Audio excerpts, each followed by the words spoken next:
Ramon Amorpan. Ele é doutor em Teologia Moral pela Universidade Pontifícia Comillas de Madrid, dirige o mestrado em Bioética das Universidades de La Coruña e Santiago. Ele é membro da equipe de redação do portal www.dao21.org.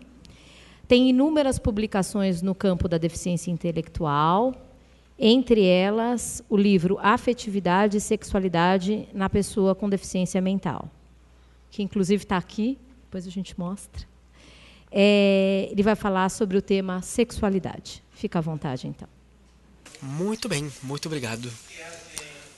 O que faz um doutor em teologia falando de sexualidade em pessoas com deficiência intelectual?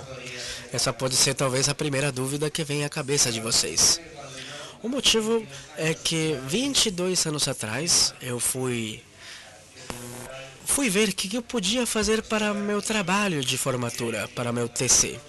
E o professor que eu tinha escolhido lá para ser o meu professor líder, ele começou a falar a respeito do que acontecia na Espanha com o pessoal que tinha deficiência, e ele falou assim: olha, tem duas dúvidas que eu tenho. As pessoas com deficiência intelectual podem se casar? E se for assim, se eles podem se casar, será que eles podem ter algum filho, podem ter prole? Tudo isso, lógico, do ponto de vista ético e jurídico. Esse foi o ponto de partida. Esse professor que eu estou contando, ele decidiu que eu era uma pessoa idônea, digamos, para poder trabalhar respondendo essas duas perguntas.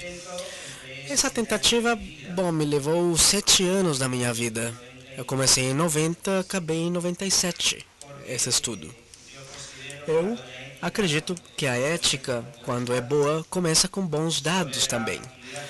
A respeito de afetividade e sexualidade, em pessoas com deficiência intelectual, há muita gente falando muita besteira, e o problema é que, baseado nessas besteiras todas que tem muita gente falando por aí, que não tem nada a ver com a realidade, então algumas decisões são tomadas e acabamos afetando a qualidade de vida das pessoas com deficiência intelectual.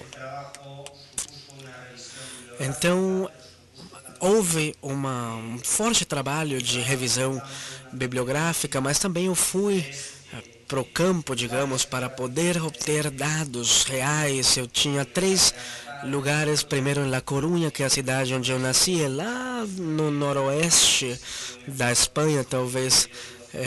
Se eu falar que eu moro perto de Santiago de Compostela, vocês já vão ter uma ideia mais ou menos de onde é. Outro lugar que eu trabalhei foi em Madrid, e outro numa cidade que chama Cabra, que é uma cidadezinha bem pequena em Córdoba, no sul da Espanha, na Andaluzia, que foi também um centro pioneiro em muitas questões, em muitos assuntos. Foi o primeiro centro, por exemplo, na Espanha inteira, que assinou um CLT uma pessoa com deficiência. Também foi o primeiro centro a demitir uma pessoa com discapacidade intelectual, com deficiência intelectual, por não cumprir com as obrigações. E também foi um centro muito pioneiro no que diz respeito à integração afetivo-sexual, normalização do casamento desse grupo ou essa população. E então, a partir de 1997, uma das questões que mais chamaram a minha atenção e que acabam me chamando mais para poder falar é essa questão da sexualidade na deficiência. Na minha bibliografia também tem uns elementos interessantes que talvez valha a pena salientar aqui e que acabaram motivando aquilo que meu diretor propôs para mim. A ideia era ter um assunto que fosse também existencial. Eu era tio de Damião. Damião um menino que eu vou contar depois. Era uma coisa que aquele professor não sabia, ele acabou demorando para entender essa parte. Mas vocês podem se perguntar quem é Damião. Na verdade, Damião, infelizmente, ele faleceu aos 22 anos por uma parada cardíaca. Era uma pessoa que tinha deficiência cardíaca, intelectual também, por uma hipóxia. Nos primeiros momentos de vida dele, ele teve um probleminha ali, não deu para controlar e, infelizmente, acabou gerando uma deficiência intelectual. Bom, o tempo passa rapidamente aqui no Brasil, mas eu queria só deixar algumas ideias claras aqui da minha intervenção. A principal ideia é que a sexualidade não deve ser considerada como um problema. Quando eu faço algum atendimento em Dão 21, aquele website ali onde tem esse fórum, algumas consultas são públicas, outras são enviadas por e-mail para mim diretamente, e o encarregado lá do portal, lá do website para as questões de sexualidade sou eu. Então, normalmente tem a ver com a questão de problema, ou seja, é uma visão negativa, é uma visão problemática da sexualidade. E isso é ruim se esse for nosso ponto de partida. Vamos fazer algumas considerações, eu não vou ficar falando muito delas, mas é importante nós perguntar de onde nós vimos, para onde vamos e onde estamos. Nós falamos muito da mudança de paradigma ao longo desses 3 dias, vocês já ouviram bastante. Eu só queria dividir com vocês uma realidade que está ali. É uma realidade muito simples, é uma realidade singela, mas que é muito importante. E é que a mudança de paradigma ainda não ocorreu totalmente. Ou seja, a teoria está muito legal, mas ainda não chegou na prática. E é por isso que os paradigmas acabam se sobrepondo um com o outro. Isso tem muito a ver com o assunto que eu estou falando aqui perante vocês. Outra questão é qual a consideração social da pessoa com síndrome de Down, com algum tipo de deficiência intelectual. E vejam só que interessante. Hoje de manhã, eu acredito que foi, não sei se foi o Novel ou o Andrea, perguntou quantos médicos tinha na sala, né? E, bom, vocês viram o resultado. Vejam que a mudança de paradigma, se para dentro da deficiência ainda não ocorreu, imagina então para fora do âmbito da deficiência. Ainda não aconteceu nada. Eu vou oferecer para vocês aqui 2 fatos para vocês considerarem. 2 situações. O primeiro desses fatos, dessas situações, é a legislação. A legislação espanhola aceita como uma verdade, como um suposto para o aborto eugenésico, o eugênico.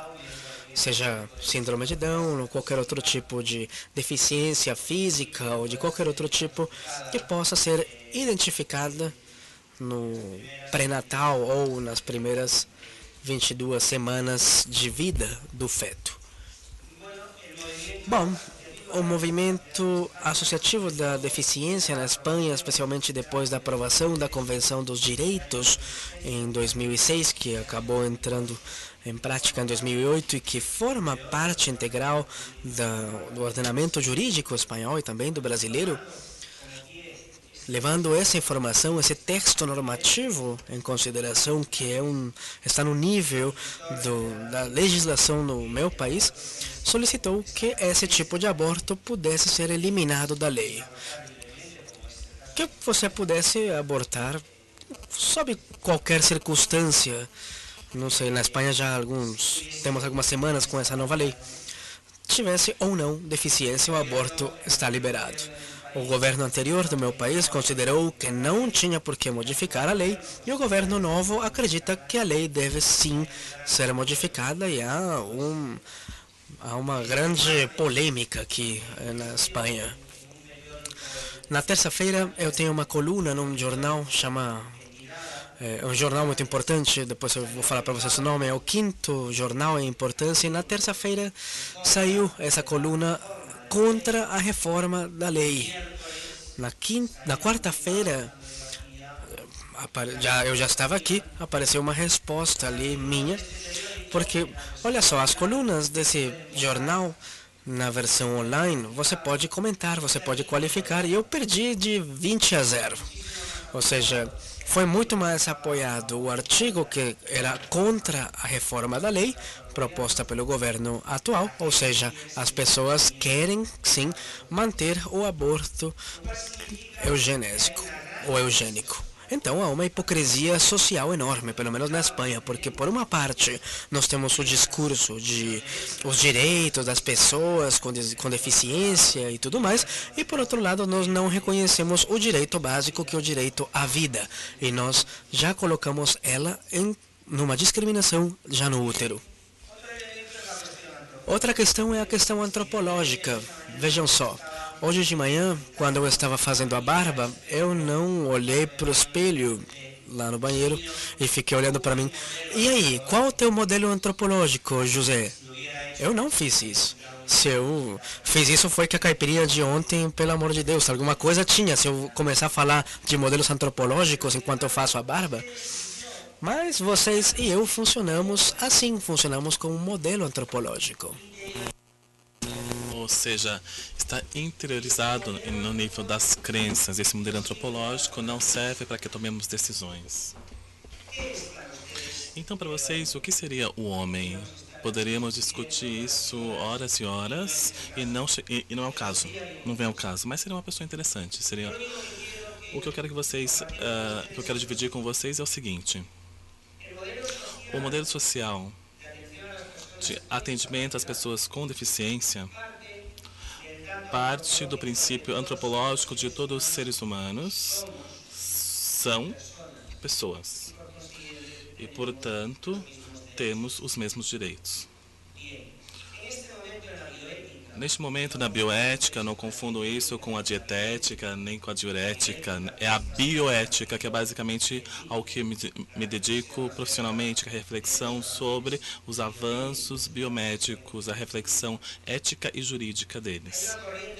Há uma corrente de pensamento muito forte que vem do âmbito anglo-saxão, com nomes como Peter Sanderson, que é australiano, ou Haron Terano, que negam o status de pessoa às pessoas que não são capazes de raciocinar, de ter autonomia. Esse é um modelo antropológico.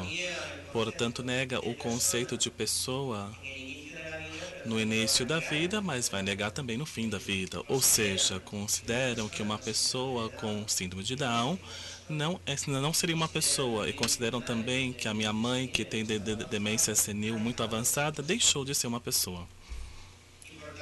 Sendo assim, tanto o indivíduo com síndrome de Down como a minha mãe não são sujeitos de direito, e sim receberiam os cuidados que os demais, que a comunidade social da que formam parte, considerarem adequados fornecer. A mudança de paradigma, como vocês podem imaginar, é muito importante. Entre outras coisas, porque se nós conjugarmos isso com o modelo ético, o que seria o bom? O que seria o correto? Gastamos muita tinta para tentar definir o que seria bom, o que seria correto. Há diferentes maneiras de você medir a ética. Porém, o que está impregnado nas nossas sociedades, na modernidade líquida, é o modelo utilitarista, que é o que seria útil para a maioria das pessoas. Então, se vocês conjugarem esse modelo antropológico que eu acabei de explicar para vocês com o modelo ético, vocês chegam a uma outra conclusão. Por exemplo, o Peter Singer disse na sua ética prática que se não há um diagnóstico pré-natal e deu falso negativo e chegamos a um recém-nascido com síndrome de Down, deveríamos ter a possibilidade de acabar com a sua vida. Primeiro, porque não é uma pessoa, e segundo, porque além disso, ao dar oportunidade para que o casal tenha um outro filho, garantimos a felicidade do casal. Isso está publicado escrito por Peter Singer, está traduzido para os vários idiomas. É um livro muito vendido, muito mais do que os que eu publico, ou do que pessoas como eu publicamos. Então, isso diz alguma coisa, porque se o Peter Singer tem tanta gente que compra o livro, é porque essas pessoas compartilham os valores por trás dessa literatura. E a última consideração que eu gostaria de fazer antes de falar da sexualidade é qual seria a realidade, a qualidade da integração dos serviços de apoio. E temos que questionar isso também. Porque muitos dos déficits que atrelamos à deficiência intelectual, como disse o professor Nobel, não são problemas que têm a ver com a deficiência intelectual, mas sim são problemas da qualidade dos serviços de apoio que prestamos às pessoas com síndrome de Down. E por último, depois está a inteligência emocional do Daniel Goleman. Até 1995, muito pouco se questionava o peso das emoções e dos sentimentos na vida das pessoas. Tudo era muito racionalidade, racionalidade, racionalidade. E não nos preocupávamos com a educação dos afetos e da emoção. Aí depois, no âmbito da deficiência, chegamos muito tarde a essa preocupação com a afeição e com os sentimentos. Mas o que seria então a sexualidade humana? Vocês não vão conseguir educar ninguém sexualmente se não considerarem qual que é a visão que vocês têm da sexualidade, qual que é o papel que a afetividade e a sexualidade têm na vida de cada um. E só com a honestidade sobre o que seria a afetividade e a sexualidade, o que significa para vocês, e compreendendo adequadamente o que seria o ato sexual humano, vocês vão conseguir encarar de forma adequada a sexualidade das pessoas com síndrome de Down. A sexualidade não é fruto do pecado. A sexualidade, como diria Platão, não é que sejamos ideias no corpo e que tem que lutar contra o corpo. Mas é uma ideia platônica, e nos países de tradição cristiana, isso passou no ensinamento cristão, está na tradição católica e na protestante. A Bíblia não tem uma visão negativa da sexualidade, ao contrário. Ao contrário. Se vocês lerem aos Cânticos dos Cânticos, e vocês verão que tem um texto altamente erótico e sensual. A sexualidade tem uma dimensão constitutiva da pessoa. Todos os seres humanos sejam homens ou mulheres, sei que alguns estão aí no meio termo, mas a princípio somos homens e mulheres. Então é uma realidade positiva, é muito mais do que os genitais, a genitalidade. Não dá para entender a sexualidade humana sem reconhecer de antemão sua índole pluridimensional. Ou seja, a sexualidade tem uma base biológica, a sexualidade tem um componente psicológico e também tem um papel sociocultural muito importante. Uma pertinência, na realidade, sociocultural muito importante. Antes era um transtorno psiquiátrico até pouco tempo, a homossexualidade. Por um problema ideológico, na realidade. Ou seja, por um problema sociocultural. E se fazia uma projeção psicológica e biológica. Então tem base biológica, psicológica e sociocultural. Vamos aos fatos. As pessoas com síndrome de Down são seres sexuados. não são sempre crianças. E o desenvolvimento sexual difere muito pouco do resto da população. Tem as mesmas necessidades afetivas sexuais que as pessoas sem síndrome de Down. Poderemos perguntar, por exemplo, para o Gabriel. Eu me lembro só do nome do Gabriel, mas tem outras pessoas que estão aqui também. Poderíamos perguntar para eles se eles querem ficar com alguém, se eles querem ser queridos, se eles querem ser acariciados.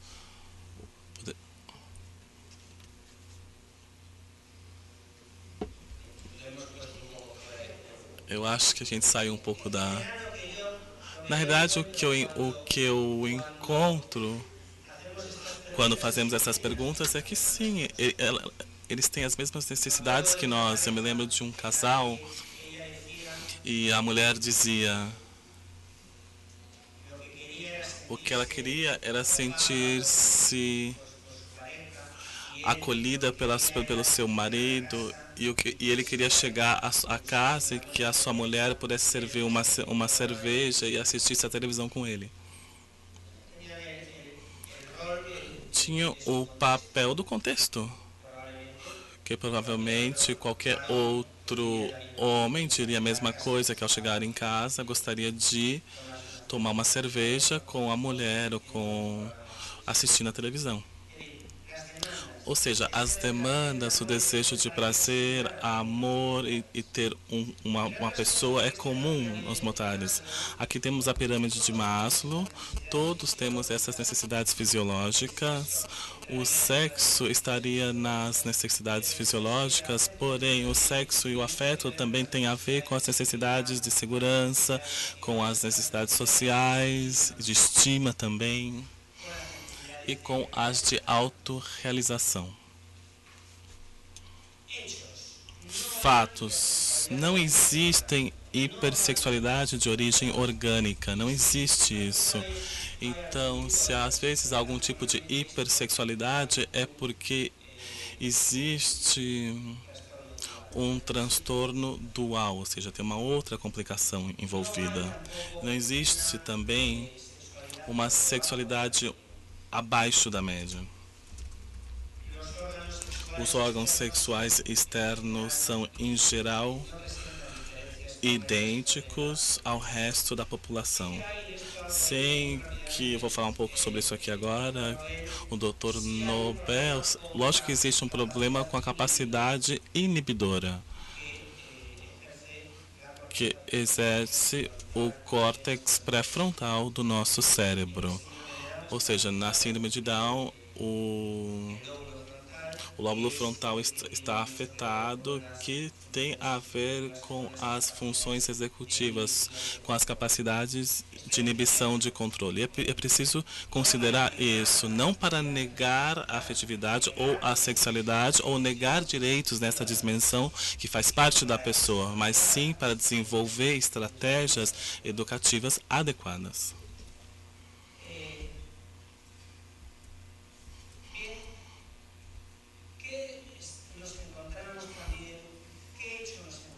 Tem um outro fato também aqui, tem a integração e a normalização, que são a bandeira do movimento associativo da deficiência intelectual nos últimos 20 ou 30 anos.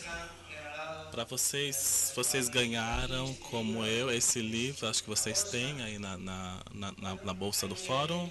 Tem um elemento positivo aqui, é que se trata desse tema. No termo abuso sexual. Tem uma coisa negativa que eu aproveito para dividir com vocês. Eu não acho que seja adequado que o primeiro que vocês encontrarem nesse livro seja o termo abuso sexual. Acho que não é adequado isso, porque dá uma impressão muito negativa do que seria a sexualidade. E vocês vão olhar no índice e não vão encontrar o termo sexualidade no índice. Não está. Encontram somente a sexualidade no contexto abuso sexual e adolescência. E eu seria partidário de colocar um item que se chamasse sexualidade, que aí se falasse também do abuso sexual dentro desse item, né? Porque você muda a perspectiva nesse caso. No aprendizagem no terreno afetivo sexual, de vocês que não têm síndrome de Down e de vocês que têm síndrome de Down, de qualquer pessoa na realidade que estão aqui na audiência, está condicionado pelas experiências vividas, pelo entorno em que você se desenvolve, pelos modelos que nos rodeiam. Pense em um momento, uma pessoa com síndrome de Down. Quais são as experiências vividas? Começam aí a festas, a ter um lazer normalizado. Mas agora que eles começaram a fazer isso, porque antes eles estavam em casa, isolados em casa com a mãe, com o pai ou em instituições. Sendo assim, as vivências nesse terreno estavam restritas a isso. Mas também estão restritas ao contexto dos seus amigos. Ou seja, nunca me deram uma educação sexual. O meu pai, quando eu tinha, sei lá, 14, 15 anos, o meu pai me perguntou, olha só, isso aí, e apontando com os olhos, cresce bastante, hein? É, cresce. Essa foi a educação sexual. Mas aprendemos no nosso entorno, na escola espanhola, quando eu tinha essa idade, não havia ensino da sexualidade, mas também não tem como matéria, mas em algumas matérias eles falam sim da sexualidade, mas não existia essa disciplina. E aprendemos com as nossas experiências, com o que vemos, podemos ir a uma livraria, comprar um livro sobre sexualidade. Não sei aqui no Brasil, mas na Espanha, não sei se fizeram o experimento e vão perceber que quase todos os livros que tem nas livrarias sobre sexualidade humana, mais que sobre sexualidade, deveria ser a cobracia sexual humana, porque é só Kama Sutra, posições sexuais, e não tem mais do que isso na livraria, né? Mas as pessoas com síndrome de Down, pelo seu déficit cognitivo, têm problemas para encarar um livro, literatura. Os pares sabem tanto quanto eles, os amigos deles, né, os companheiros deles. Sendo assim, e eu vou repetir isso várias vezes durante a minha apresentação, precisamos dar uma educação sexual formal. Não basta uma educação sexual informal, não basta isso. Claro que sabemos que a sexualidade é um tema sensível e fértil para a polêmica. Então, existe muito receio de abordar esse tema. A Fundação Síndrome de Down de Madrid, por exemplo, a primeira oficina sobre sexualidade aconteceu no ano passado, em maio ou junho do ano passado, que fizemos a primeira oficina. Eu fui encarregado de passar 4 dias com profissionais e com famílias para tratar desse tema. Maio ou junho de 2011, que é a Fundação de Síndrome de Down de Madrid, né? Ou seja, teria uma discrepância entre os pais quando eles têm que decidir se eles devem ou não falar disso na escola. Há uma divisão aí. A superproteção e o paternalismo. Isso acaba infantilizando. Isso não é bom. Fatos, tem preconceitos sociais, tem a rejeição familiar, tem a vulnerabilidade. Lógico que as pessoas com síndrome de Down acabam sendo mais sugestionadas pelo seu entorno. Mas também temos que considerar que parte dessa vulnerabilidade, se é do sujeito de fato ou é uma reação ao entorno. Por exemplo, faz alguns anos, um casal pediu para falar comigo porque a sua filha, que tinha 18 anos na época, e eles queriam orientação sobre o tema afetivo sexual. Aí fomos a um café de Madrid, no centro de Madrid, começamos a conversar e no momento a menina quis ir ao banheiro, mas isso acontece no Brasil, mas as mulheres vão no banheiro sempre juntas, nunca vão sozinhas. Aí a mãe foi com a filha, né? O que não é normal é que a mãe segurou a mão da menina que tinha 18 anos e cruzou todo o café até o banheiro. Quando elas voltaram, eu perguntei para a mãe: por que você segura a mão da sua filha? Ah, porque ela quer. E eu perguntei de novo: ela quer?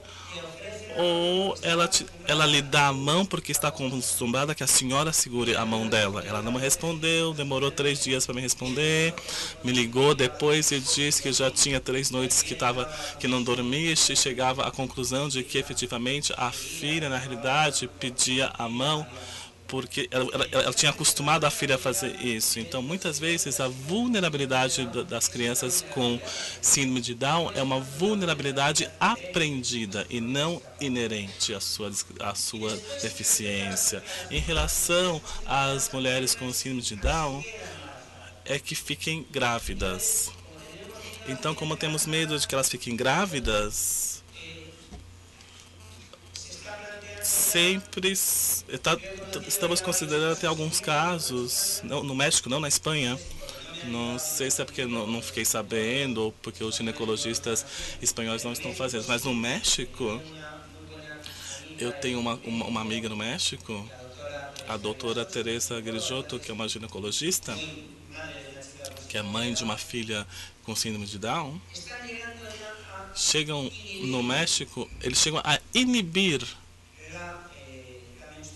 a menstruação em meninas com síndrome de Down, usando remédios, porque as mães ou os pais têm medo de que haja uma gravidez. E isso é horrível se pensamos na condição humana. É uma falta de dignidade. Então isso mostra que é um problema de saúde mental, não da menina com síndrome de Down, em si, da mãe da menina. Outro fato: em qualquer tema de educação em síndrome de Down, nós nos deparamos com milhares de livros sobre educação sexual e síndrome de Down. E não se encontra, aliás, nenhum livro. Tem muito pouca literatura a respeito. E aqui existe, que eu não sei se aqui no Brasil tem alguma, talvez depois vocês podem me dizer se tem algum livro que trate, mas já que eu conheço em idioma espanhol e em inglês, salvo algumas, deixam muito a desejar. Talvez as conquistas que temos agora são as mais difíceis, porque uma vez que superamos as dificuldades materiais, agora temos as dimensões espirituais da pessoa.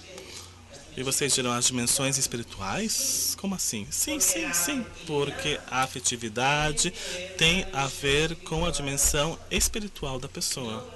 Não confundam a dimensão espiritual com a vivência religiosa. Então agora temos que conseguir conquistas espirituais que não são vistas, que não se pode tocar. Se conseguirmos uma cadeira de roda ergonômica para uma pessoa com deficiência física, dá para ver, é visível, ou uma pessoa com síndrome de Down, quando ela aprende a ler ou a escrever. Mas as outras dimensões são mais difíceis de serem visualizadas, valorizadas, apreciadas, mas é aí que vamos aplicar toda a nossa ideologia para ver, vamos ver se realmente levamos a sério e tratamos dignamente as pessoas com síndrome de Down, ou se somos pessoas cínicas que acabam a gente põe aí nesse ponto e daqui para frente elas não podem avançar sozinhas, e não sei se vocês entenderam. Falamos de fatos, agora falemos dos direitos na bioética ou na ética aplicada ao âmbito psicossocial. Psicossocial, temos algumas obrigações de não fazer danos temos que respeitar a autonomia das pessoas no espectro biopsicossocial. Se pensamos isso nas pessoas com síndrome de Down e na sexualidade, também pensemos nisso. Quando pensamos em direito, temos que falar também da qualidade de vida e da felicidade. Como vocês podem ver, aqui temos um quadrinho da Mafalda, o rótulo, que é fazemos chave, a próxima, bom dia, senhor, vim aqui para fazer a chave da felicidade. E o velhinho fala, tudo bem, um prazer. Qual que é o modelo? E a Mafalda fala, que velhinho esperto, hein? Qual seria o modelo da felicidade? Talvez para vocês seja o estereótipo do Brasil, seria o futebol, que vocês amam tanto, vocês gostam tanto do futebol, né? Poderia ser esse. Para mim, pessoalmente, eu não gosto de futebol, então eu prefiro um livro. Ou talvez alguém possa dizer que coisa chata. A felicidade é uma coisa muito subjetiva. Estou de acordo com o Nobel que estamos abusando muito do conceito de qualidade de vida. E pensamos que é um conceito objetivo e que dê para medir. Tem que tomar cuidado com isso. Não acho que sejam razoáveis a atitude do avestruz nem a do bombeiro. O avestruz esconde num buraco na terra e nem a do bombeiro, que só apaga fogo.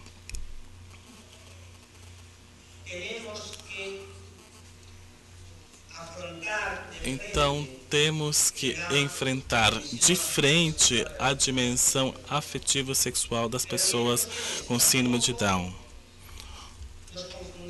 Mas não nos confundamos, porque corremos o risco de falar muito dos direitos das pessoas com síndrome de Down, sem perceber que também temos que falar das capacidades necessárias para que elas exerçam esse direito. Não podemos confundir direitos com desejos.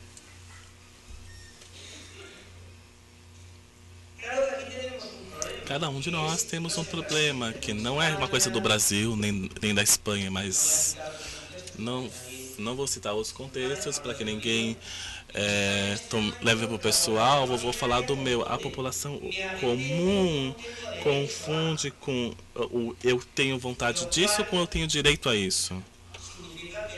O que quer dizer que as pessoas com síndrome de Down são bem normais na realidade, porque às vezes elas confundem o que eu gosto, eu quero, com eu tenho direito a. E isso no terreno afetivo pode levar a condutas sexuais inadequadas, ou pode levar a frustrações, ou muitos outros problemas.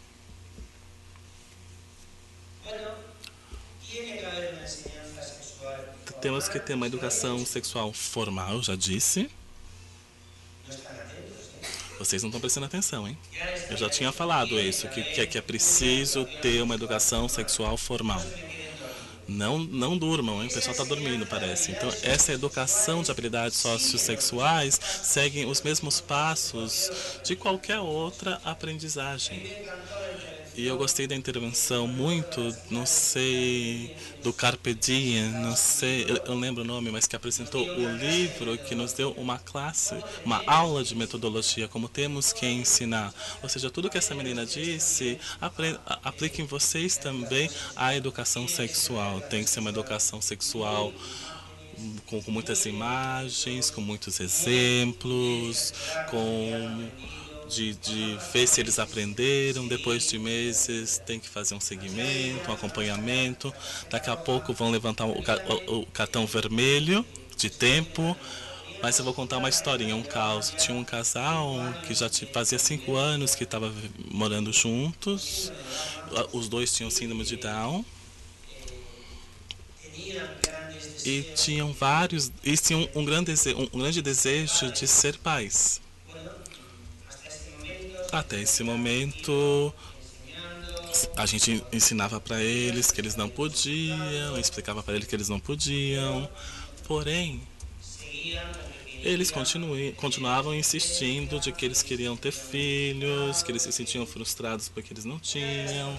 E uma das profissionais do centro tinha acabado de ter um filho, então falou com ela, com o esposo, para ver se aceitaria que a mulher com síndrome de Down fosse até a sua casa e morasse com eles alguns dias e fizesse o mesmo que a mãe fazia. Ou seja, quando o bebê chorava, às 4 da madrugada, levantava para ver para trocar a fralda e tudo, porque as pessoas que já foram mães sabem como é. E tem maridos que fazem também, menos, mas fazem, né? Eu acho, e parece que a vontade de ser mãe da menina durou, acho que uns 4 ou 5 dias.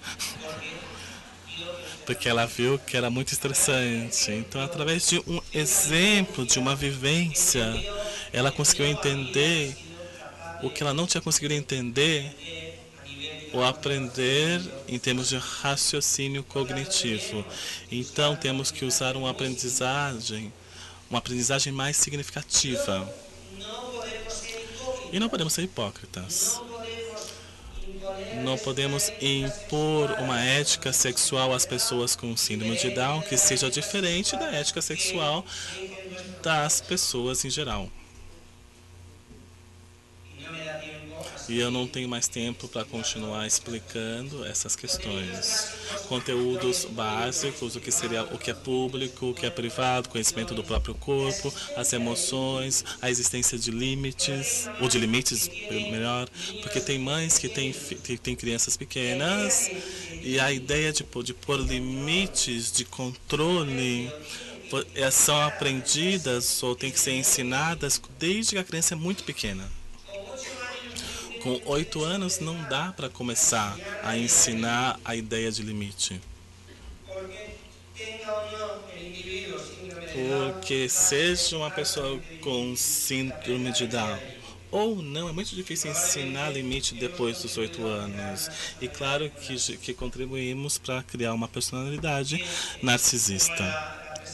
Como a apresentação vai estar disponível no portal da Fundação, continuemos porque já acabou o meu tempo. Se vocês quiserem saber mais a respeito, vá ao site www.down21.org. Tem toda uma parte de sexualidade. O portal tem uma versão brasileira e alguns dos conteúdos foram traduzidos, outros não. A bibliografia, como eu disse, tem muito pouca.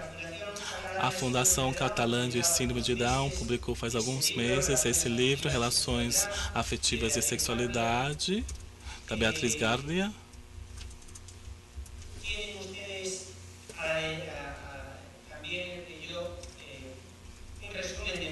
Também tem um resumo da minha tese de doutorado, que é este daqui, Afetividade e Sexualidade na Pessoa Portadora de Deficiência Mental. Não é um manual de sexualidade e afetividade, não tem receitas aqui. Aqui nós temos reflexões teóricas com base na prática, para que vocês podem fundamentar a prática. Não sei se fica claro. Ou seja, nasce na prática. Aqui temos uma reflexão teórica para que após lê-la, vocês voltem à prática e apliquem na prática. Ou seja, não é um manual de educação sexual por si. Agora, já o que está publicado em inglês, esse sobrenome que eu não consigo pronunciar em inglês, porque a minha pronúncia em inglês é muito ruim, é o livro do meio, é um livro muito bom, acho que é um dos melhores textos que eu já conheço para educação sexual para as pessoas com deficiência mental. Terry ela é conselheira sexóloga e tem uma filha com síndrome de Down, então ela conhece as duas realidades, ou as duas vertentes da questão. Eu me pergunto, vejam só, pelo menos em espanhol, por que é tão difícil para nós elaborar um manual de educação sexual? Já me pediram várias vezes esse tipo de manual e eu me neguei a escrever. Eu posso até coordenar, mas não escrever sozinho, porque eu considero que o manual de educação sexual tem que ser o resultado de um trabalho interdisciplinar. E a resposta que eu sempre encontro é: não sei, temos outros projetos, não sei, precisaríamos, estamos muito saturados. Assim sendo, e depois de reuniões como essa, a demanda dos seus profissionais e dos pais, mas não tem algum livro, um texto, alguma coisa, né? Mas muito obrigado.